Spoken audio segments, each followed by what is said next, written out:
You know, you are people from different fields. Some of you are studying engineering. Some of you are studying medicine. Some of you are studying language. A few of you are studying business, like I did, and management. If I was to be consulted, I would have asked Comrade Okoth and my brother here, because these are the foreign service officers, career diplomats. For us, we just jump on board. By the way, I did apply to become an ambassador. I last applied for a job 27 years ago, because I'm above applying for jobs. But governance is about existence of laws, systems, and procedures, and you must follow them rigorously. That's what we call governance. Next slide. You know, we have very little time. I don't want to take responsibility. The institutions of governance include public administration and public service, connected in particular with the sound management of resources, delivery of and equitable access to public services, responsiveness to the views of citizens and their participation in the issues that concern them. Need a tripod. When you're talking about governance, it's about the distribution of information within the stakeholders, their understanding, their appreciation of the views that concern them. I'm not telling you that go to Kenyan Embassy tomorrow and ask him, that where's your budget? Let's look at it. What were given to managers here? But you should know at least what is it that Kenya's policy, or what is Kenya's position, what is Zambia's position on this matter, why is Zambia participating in the Africa Peace Initiative between Russia and Ukraine and the rest of that. Have some general information. And the officers and the embassy should be able to explain. So when it comes to governance, you need to know, to have the basics of knowledge about what's happening around you and what the laws are all about. It also looks at other issues like gender equality, inclusion of the youth, and other marginalized groups. When you're talking of governance, you have to focus on all of these things. They may not mean anything to you because you are not a victim or you have no concern about it. If they call a meeting of orphans and both your parents are living, will you be interested in knowing? But don't you think one time you can become a candidate? You're a candidate for being an orphan? So it is very important when you are discussing issues, when you are looking at issues of the country, to know all that concerns everybody else. Next slide. To achieve the above, governance has been incorporated in most of the country's foreign policies. In the recent past, the Millennium Development Goals and the UN Sustainable Development Goals have shaped countries' foreign policies. In 2000, the UN came up with the Millennium Development Goals. They said, this is what we want to achieve in this millennium. After 15 years, when Uganda was president of the UN General Assembly, the UN said, we cannot achieve all those. Let us reduce them to 17 Sustainable Development Goals. And we are doing continuous assessment. In September, there was a summit at the United Nations General Assembly, the midterm. Because the set date for the Sustainable Development Goals is 2030. So they want to see how far we go. And miserably, we're almost across the globe about 15% performance. And yet we are halfway through the period, the 15 years that were left from 2015 to 2030. Just 15%. There has therefore been emphasis in running of the foreign affairs of a country on governance to enable transparency, accountability, and inclusion in government administration. This has opened avenues for citizens, including those away from home, to openly engage with their governments, and influence equity in service delivery in their foreign policy agendas. Many countries have seen the relevance of the diaspora. The other day, we had a diaspora event for Uganda, and some of you came and participated with us. You always welcome whenever there's an event for Uganda. But we want to bring the diaspora together. We want to bring people to encourage them. We've made special investment policies for them to engage them to repatriate defense. Things that we have direct foreign investments from people in the diaspora. Other countries have gone far and effected. For instance, Kenya. The diaspora participated in the last elections. Of course, I was not comfortable because they said they voted before. I was not supporting. So we were monitoring. Uganda will pass the law, but we will not put in place the mechanism to make sure that they participate in the elections. And we are not very eager to do it because the diaspora generally is hostile to us. So they wait for some time, but that is it. So you have to capture the views of the diaspora, including the students that are studying there. I will touch it later on. We reached an agreement with China that for every government scholarship we get from China, on return, the student must be employed by government. I mean, you come here with Russian Federation scholarships on the behalf of the government of Sierra Leone. Then when you finish here, you don't want to go back home because you will not get a job. And yet you are highly qualified in your field. So these are things that we need to make part of policy, to make government competitive. And for Russia, Uganda and Russia have started on it. If we can move to slide 7.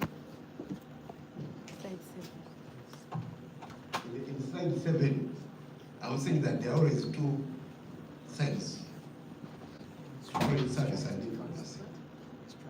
There is what we call the host country, and then the representation country.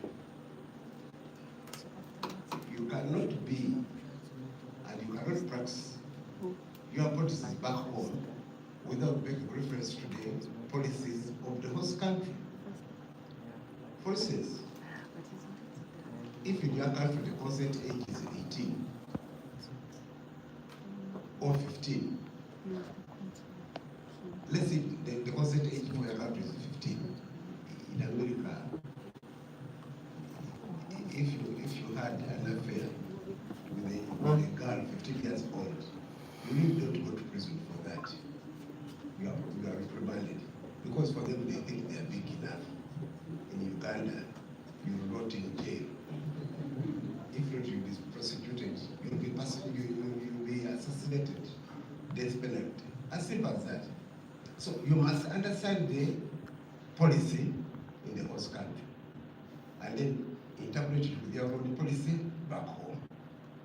If it is a public holiday in Russia, you can't force people to come and work because it's not a public holiday in Uganda. No. It is important for you to understand some of the things.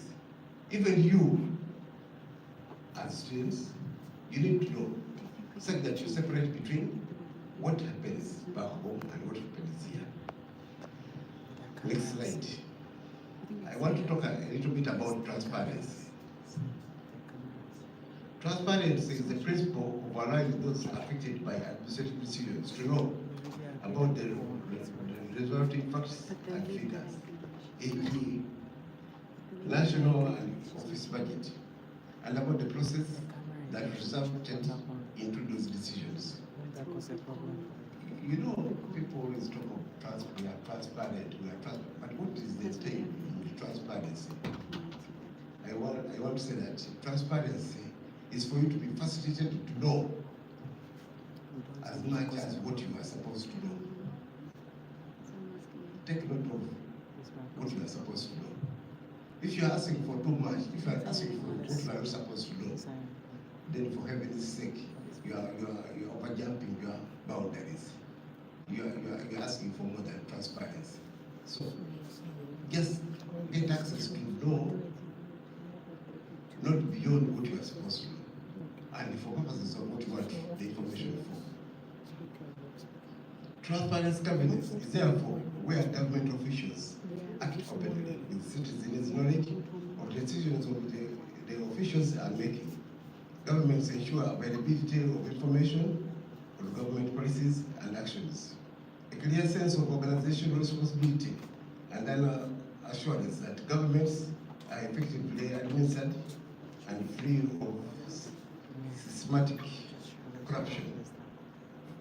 In Uganda, for example, formulation of a policy starts at the grassroots, from the parish, from the village, then the district, through parliament. There is the involvement of non-state actors like NGOs, media, private sector, Uganda diaspora, development partners, etc., until when the policy is passed.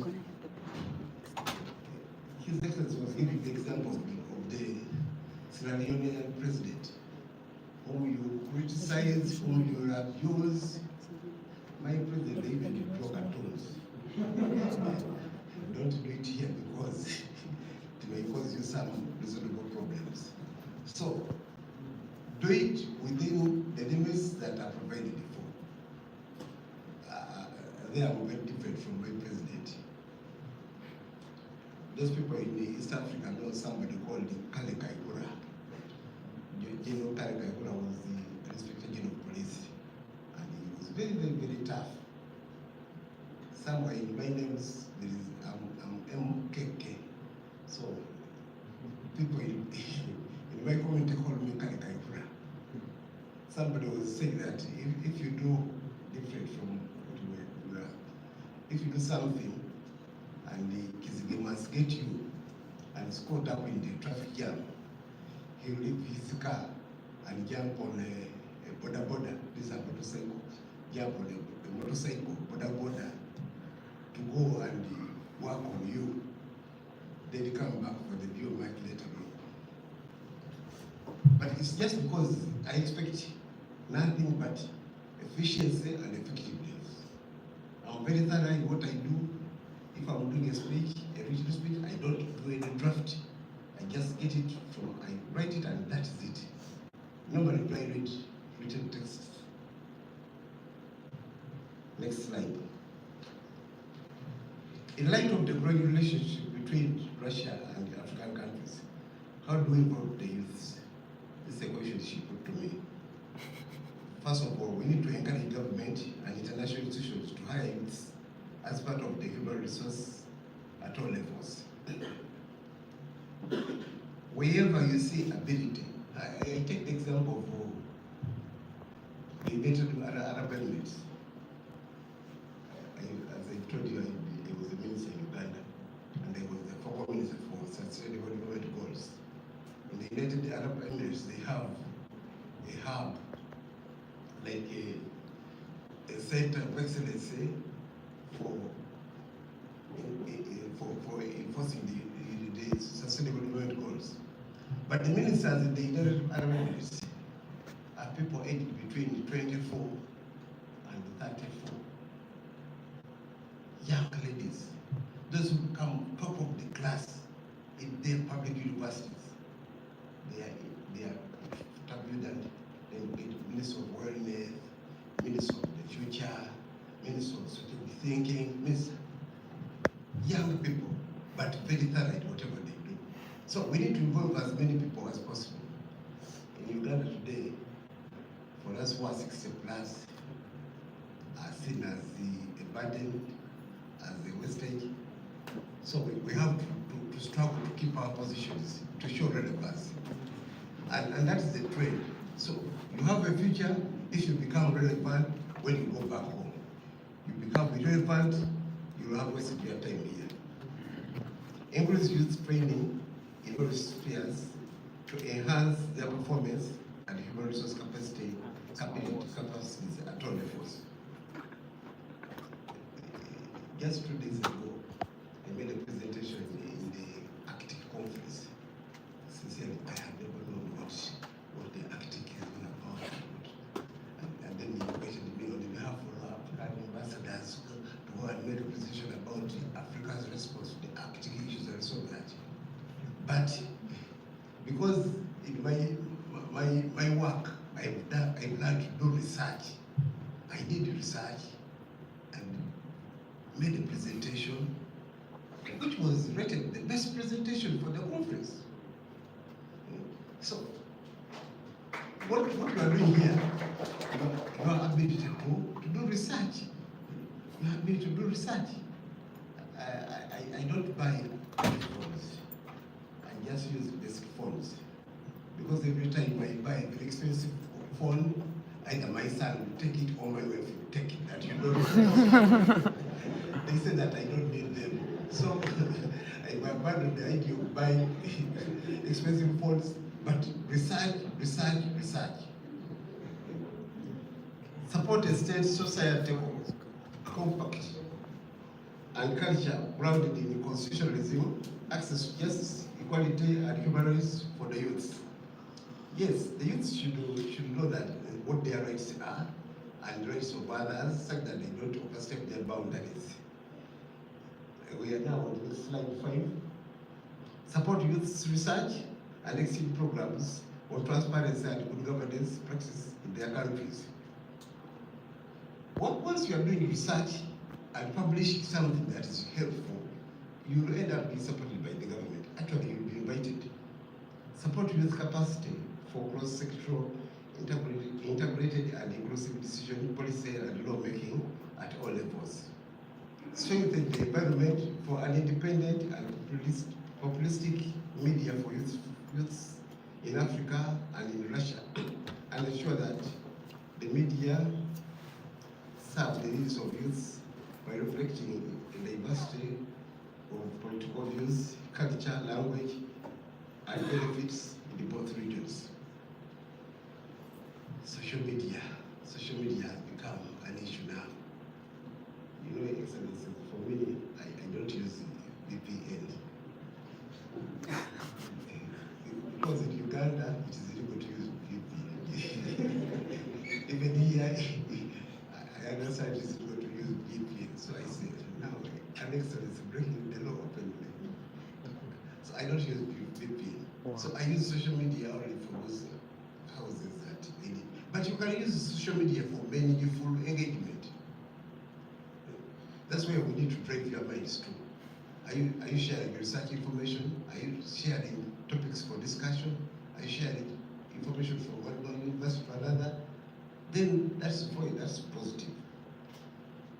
Youth participate in their diaspora groups with the Russian Federation so as to have their views and thought known to both governments for youth inclusiveness. We are working on something with some people in the state Duma. We want to get you people involved, and I've given them the organization as one of the people we are going to use. We are going to have a very well-funded movement for engaging youths in this country, engaging African youths in this country here.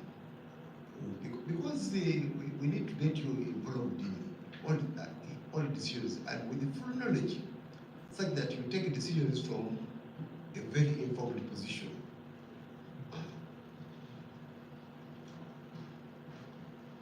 What roles do we have as the predecessors to engage youth in bringing Africa? I think you should have realized that by 2050, 40% of the world youth will be in Africa. Wow. I'm a father of 6. Should I say it again? I'm a father of 6, but my mother had 11 children, 10 daughters and 1 son. Hey. And she died shortly after producing the 11th child. And she was continuing to produce, hoping to get another son. Now, after So he left us 23. Who among you will have 23 children? You talk to any Russian, they talk of 2 children, 1 child, or 0. It is only in Africa where the marginal propensity to produce is still very, very high. All the same, it's going down, but not at a very risky rate. So the world has no option but to come to Africa, to recruit the youths, give them capacity, educate them. And that is the principle of the Islamic declaration, which we shall look at later on. Educate them, because they are going to do it. If you go into the missionary area now, Roman Catholics, I'm not a Roman Catholic, but I understand Roman Catholic fathers are supposed to marry and produce children.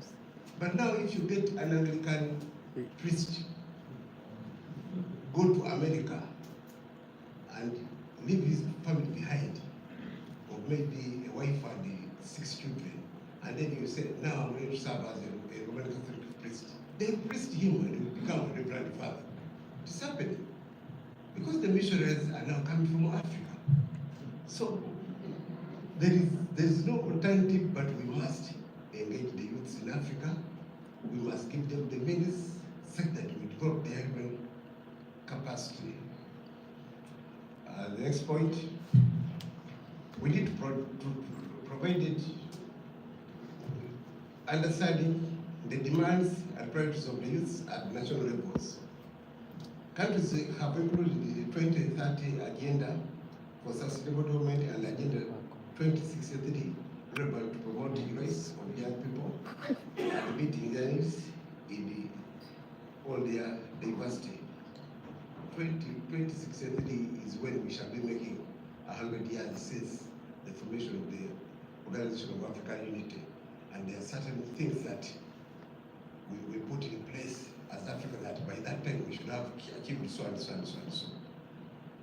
Predecessors have contributed to the raising of awareness and informing youth of government policies for investment and participation through media platforms. Facilitated youth participation in policy consultation and decision-making process through their contribution to national policies. Co-designing and co-creating policies and services with youth groups for development. My presentation is available.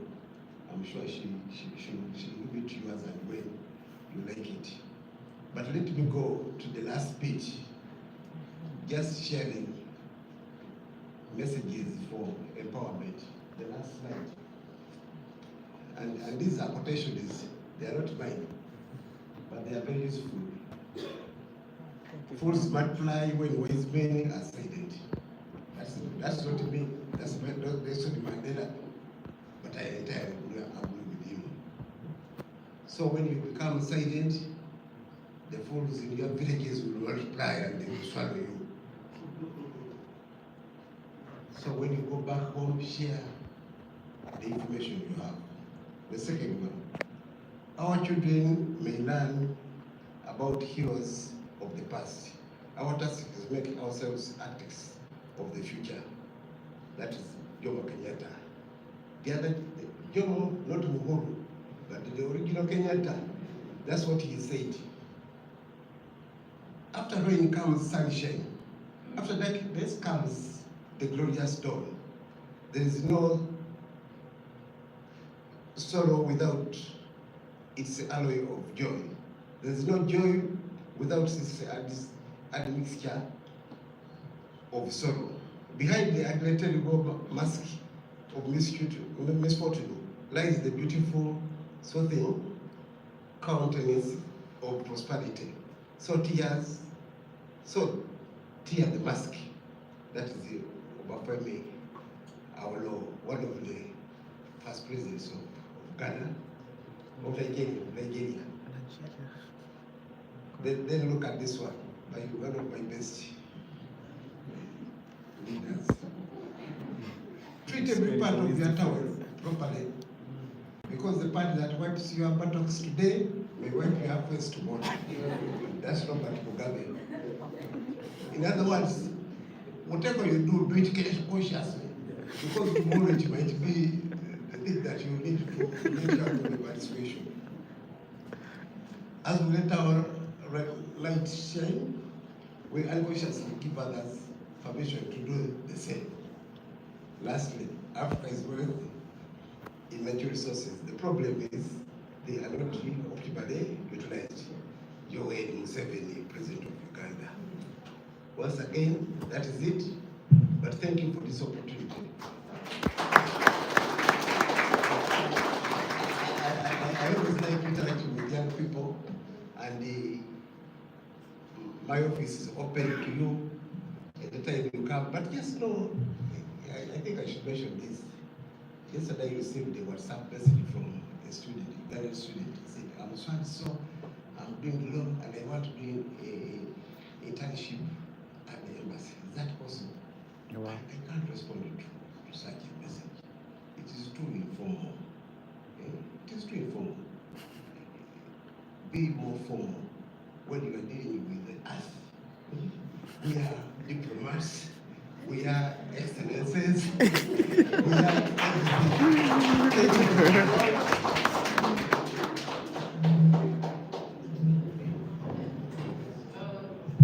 Thank you very much, sir. Thank you very much for that presentation.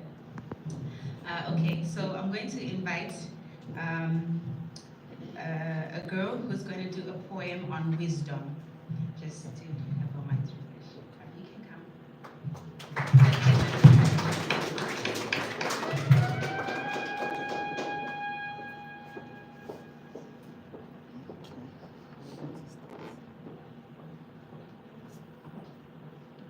Does she need the light off? Photographers problem. Dignitaries have a certain aura, you know. They command your honor and respect. So I am really privileged to stand before you. Thank you for the opportunity. And my name is Natasha Mwanza, by the way. I am from Zambia.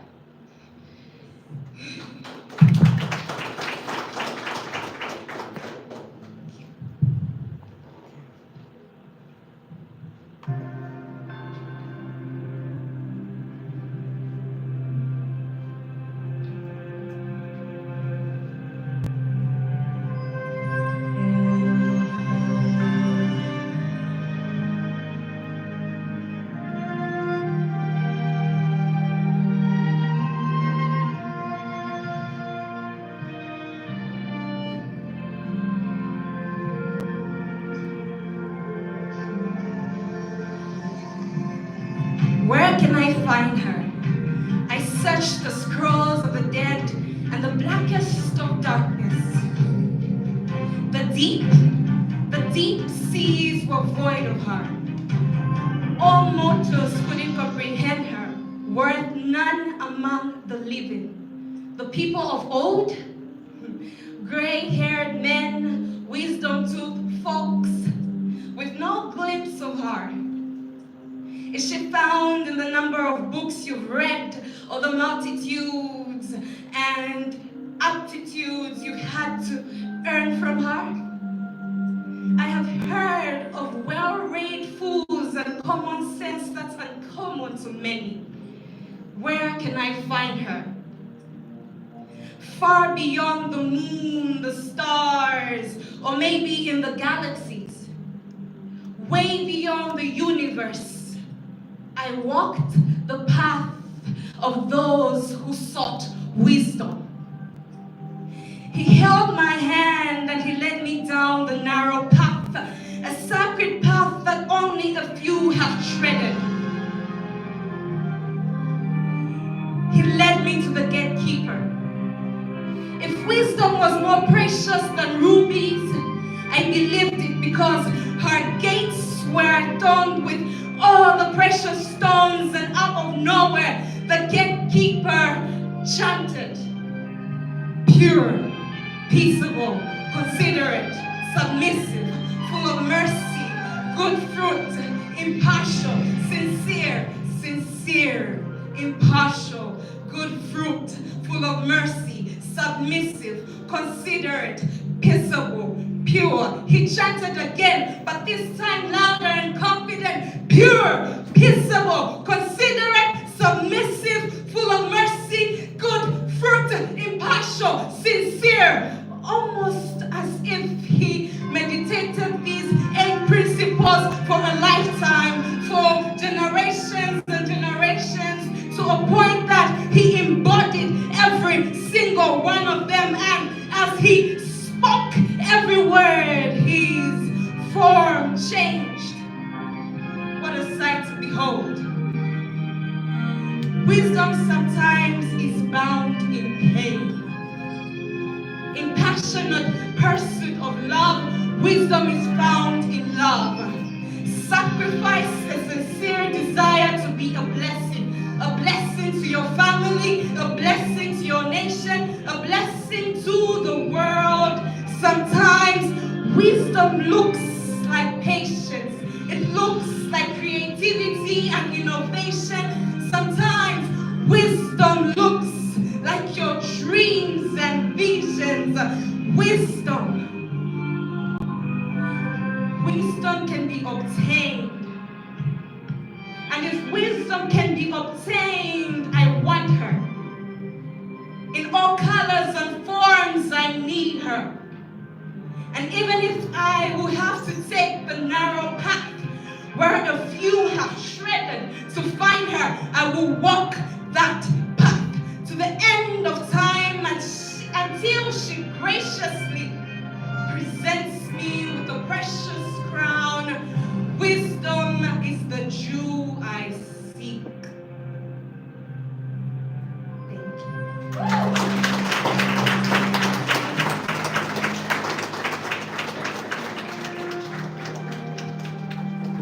Wow, let's get this again. That was impressive. Thank you so much, Natasha. Okay, we're going to have our last presentation before our major break. I would like to invite Minister Consul General, Mr. Oko from Kenya.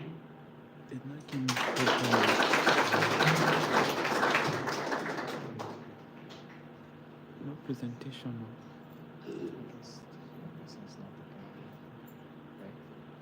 Huh? Morning or afternoon. Thank you so much for this opportunity. That point was really achieved. Wisdom is a human being. I love her. I don't have a presentation for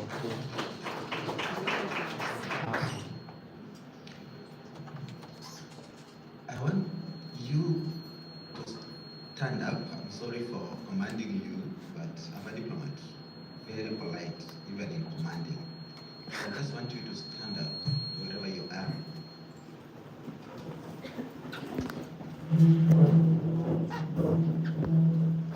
If you are a man, look at your belt and check your shoes if they match. You're sure they do? Yes. Then sit down.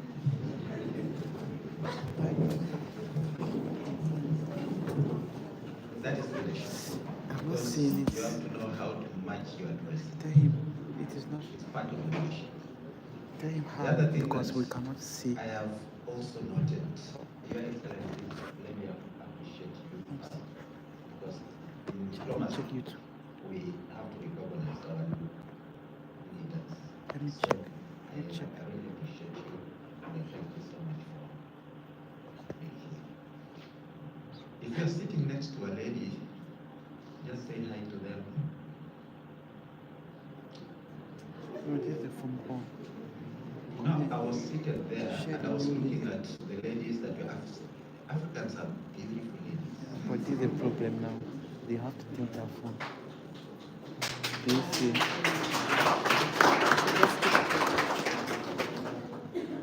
appreciate your own, that is leadership. You get to understand that? Now, the reason why I brought that is one day I was in St. Petersburg and I met a Kenyan lady who wanted me to give her authority. In Kenya, we have what we call, for you to marry a foreigner, you must have a certificate of no impediment to marriage. Now, this certificate allows you to marry a foreigner. In other words, it's a certificate that says that no any other man or no any other lady claiming you in Kenya. So the embassy gives you that. So I asked the lady, okay, you want this certificate because she wanted to marry Russia. So I said, are you sure there's nobody claiming you home? Then she told me yes. Then I said, among the Kenyans who are also in St. Petersburg, you have not seen one that befits you. She told me, when I came here, the Kenyan men who were here did not see the potential in me. So what happened? So a Russian saw the potential in me. She's now with the master's degree in medicine, something like that. And they were going to marry in Singapore. So I issued the certificate because the Kenyan men did not see the potential in her. Does not mean that there was no leadership. You get the point.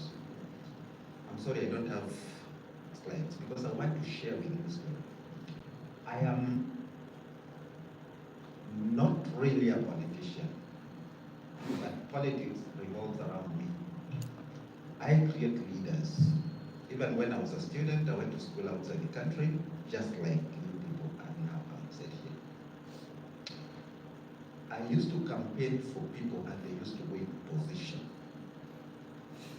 The question they were asking me, why are you not campaigning for yourself so that you become the president of the Kenyan students here? I told them no, it's good to create a leader because by creating leaders, you are a leader in yourself. And the moment you start competing, you also lose the potential of creating. You get the point? You lose the potential of creating. But what do we need? How do we increase population?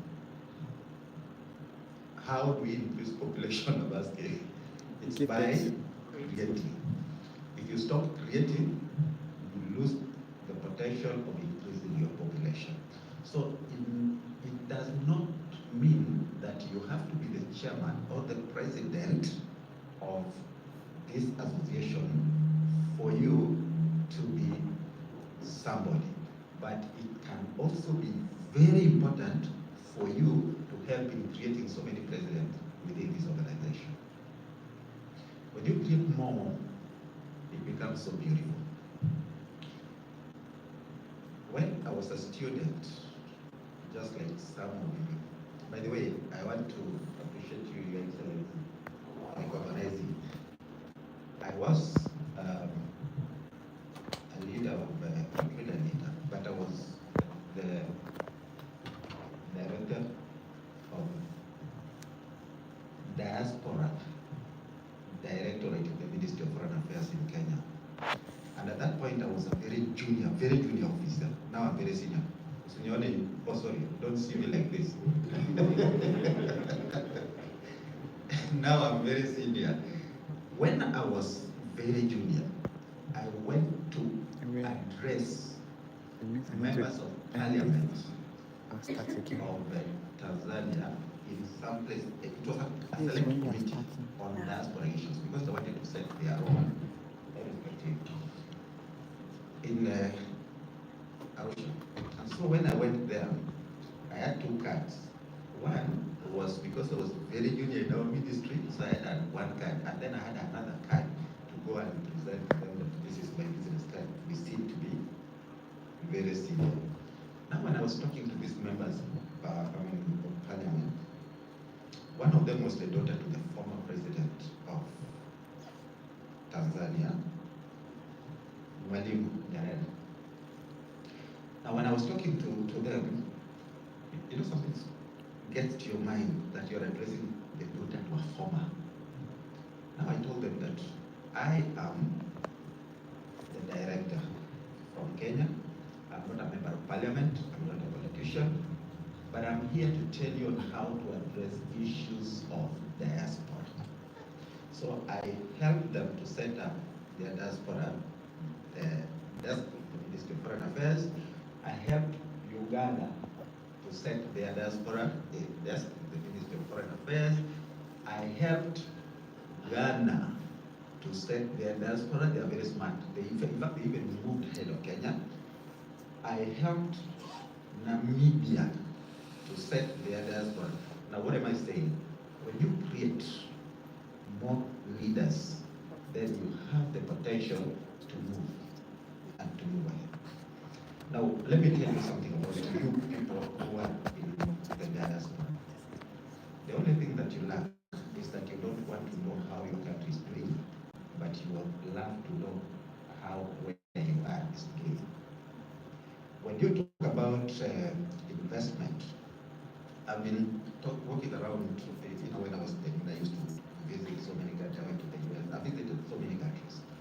Now, when I was talking to Kenyans, what they used to tell me, that you don't even know the investment opportunities that are available. We don't know these things. Why don't you know if you know the telephone number of somebody who is in another country? Why don't you know when you go everything across the world? You even know who impregnated who, and you are not there. You get the point? It's because we have what we call selective hearing, selective reading, selective understanding. Because even when I'm talking to you, So we right started now, it. see the way I'm dressed, by the way, I got this from Ghana. This one. Here, there's people who are listening to what I'm saying. There are some people who are listening, not even listening to what I'm saying, but are looking at my looks. You get it? Then there are also some people who are listening. He asked us to look at our belt and whatever. What about this? You understand? So everybody has what we call selective listening, selective hearing, selective seeing, selective whatever. There's even a lady here who is admiring me, and I'm happy. Please, I really appreciate. Continue. That's a plus for me. Now, when I was talking to these Kenyans, they don't know the investment opportunities that are available in Kenya, yet the foreigners know those investment opportunities. Where do you get them? In a simple website. So learn to know your country and know it well, so that when you are asked, where do I go for tourism? Because you are our people. You are the diplomats if you didn't know.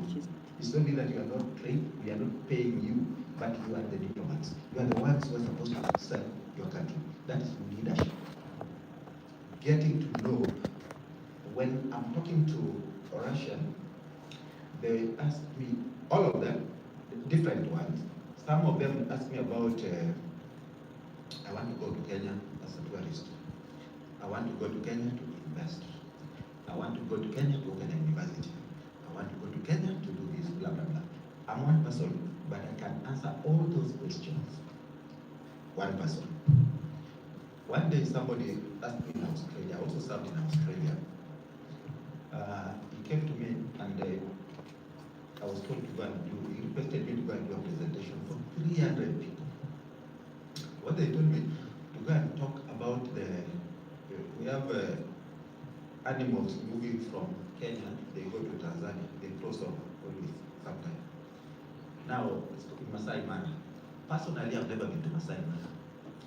When I went to talk to these 300 people about that Masai Mara, it was like I had been there before.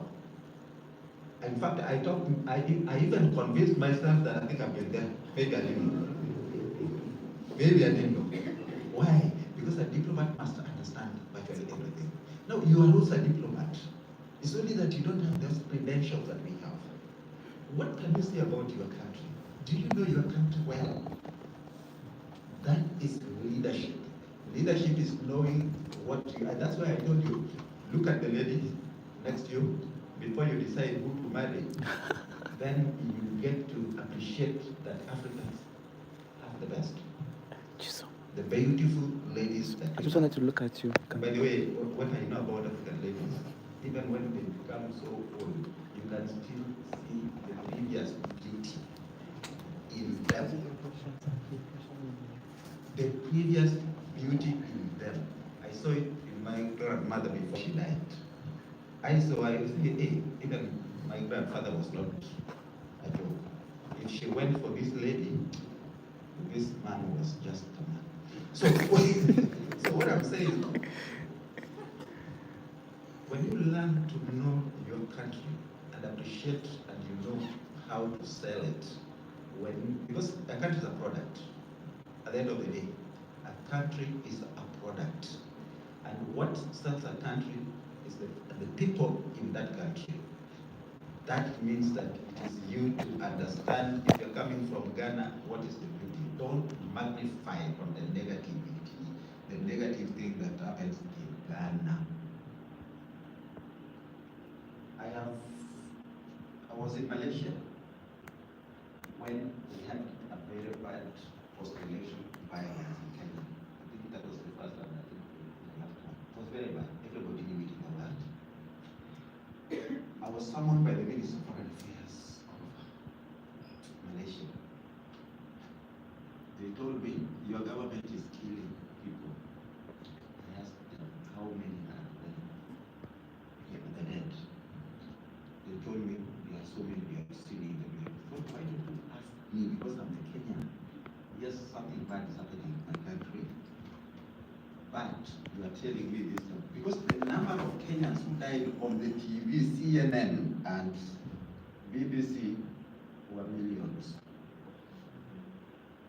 You get the numbers who died in the TV. I mean, the ones that I was seeing in CNN, they were in millions.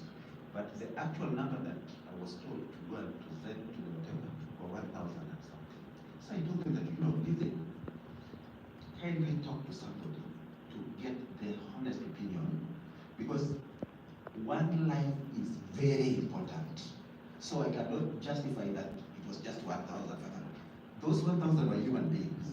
But the TV did not tell them the 1,000 who are very important. They told them about millions.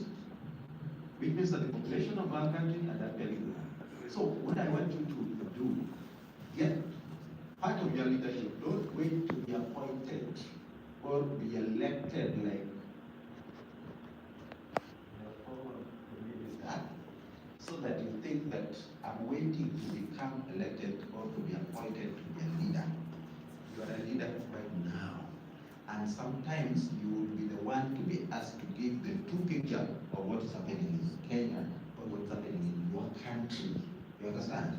So when you are giving the true picture, then it means that you have what we call patriotism. I am not bothered even if you later on become Russian. Right now they are offering citizenship for those who can speak Russian. Most countries like the US, that is the only way that they're using to reduce their population, because they don't want to forget. Is that true? That's why you get the green card. And that's why when you get the green card, don't think they're only looking at you as an individual, and they don't just take Ghana here. They take the best. Africa is losing because we are losing the best. Did you understand that most of the African students who got scholarships to go to Oxford, maybe 3/4 of them never came back? Are you aware of that? What is that? Is that helping you? Is that helping a country? When you're losing your best brain to go and then you start complaining, oh, our economy is down, and yet you're best at building other people's economy. I think you're hearing where I'm coming from. We live, in Kenya, when we declare the results, like right now we are waiting for what we call Form 4. When they come out, the top A students go to Oxford, go to, I don't know where, go to the other places, those universities that you call, you understand? But believe me, 3/4 of them don't come back.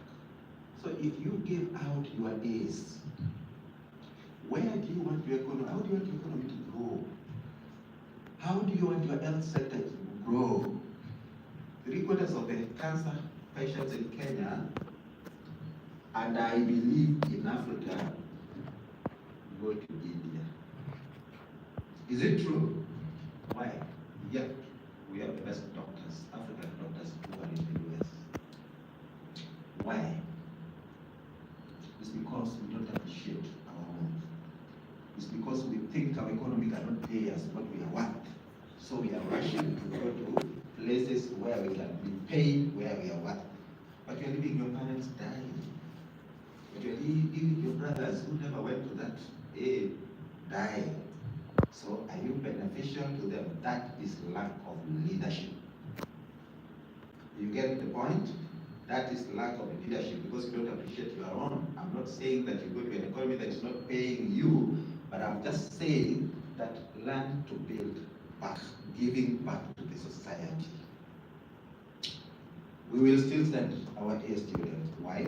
Because even the universities that we have brought into place, we are not developing them that much because our A's went. So the lecturers that we have there are also frustrating even the ones that are there in all African countries. By the way, I'm talking because the one time I was representing African Union, Union officer at that time, in what we call Global Forum for Migration and Development. Go and Google and search. It's something that is very important for you people who are in the diaspora who know.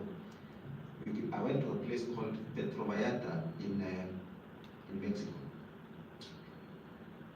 When I was addressing the podium, it was too many people. The co-chair was actually my minister from Kenya. They were co-chairing with a minister from Ecuador. Now, this MP, the person was an MP from my constituency, does not know me. But now, because of the name, he comes and he asks me, hey, so when you are addressing me, where are you from? I told him, I'm from such and such a place. He did not look at me as somebody presenting issue. He looked at me as a potential politician who is going to take over from him. That is lack of looking at what is positive in a statement. Understand? What is, I mean, you are not looking at the whatever. That's why I was saying some people are looking at the clothes, some people are looking at the trouser, some people are not listening to what I'm saying, but they are concentrating on something. And everybody has got what we call selective hearing. When you look at your country, what do you think is lacking? You now as a leader, what do you think is lacking in your country? And what do you think you can do to change that which is lacking? Very important. Look at your country. Don't say that the minister is just that minister of finance, or the ministry, or our president, or the politicians are very corrupt. Yes, they are corrupt. You are not corrupt. So what have you done? Because everybody has done a mistake. So what is this correct thing that you personally has done? And don't expect that everybody will have to follow you. Go and make the little difference in your village, in your society, in your family, in few people that you can make, you can change. That is what makes you a leader. That is the passion that you should have about your country. That is the feeling, because in actual sense, you did not fall in love with every lady that is now related to you. You only fell in love with one. Do you think there were no any other ladies? There were others, and you always see them around, but you fall in love with them. So the same way you fell in love with that just one man, or that one lady, fall in love with something small in your country and make a difference. And that difference makes you a leader. Thank you so much.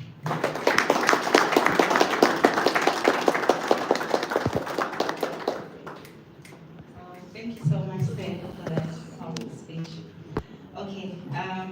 we're gonna have our break.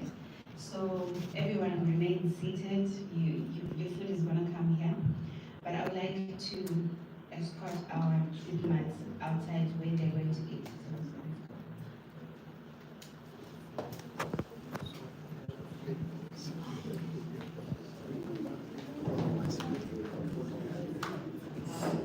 Excuse me.